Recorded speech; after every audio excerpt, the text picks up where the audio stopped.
రాష్ట్ర రాజకీయ వాతావరణంలో వార్తలకి లోటు లేదు.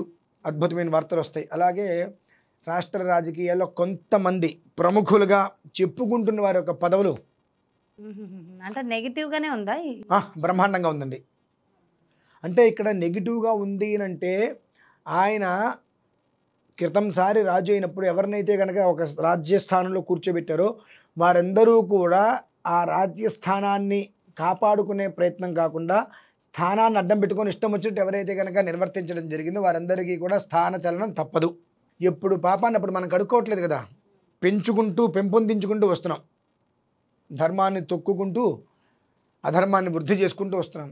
మరి ఒక స్థితిలో మిమ్మల్ని కూర్చోబెట్టాడు. మీరు కూర్చోబెట్టినటువంటి విధానాన్ని మీరు ఉపయోగించుకోలేకపోయారు. మరొక స్థానంలో వచ్చాడు. మొత్తం ఉడిచిపెట్టుకుపోతాడు. అందులో ఎలాంటి సందేహము లేదు. మొత్తం తుడిచిపెట్టుకుపోవటంలో చాలా పెను మార్పులు జరుగుతున్నాయి. 2 ఈ రాష్ట్ర ప్రభుత్వాలే మారిపోయే అవకాశాలున్నాయి.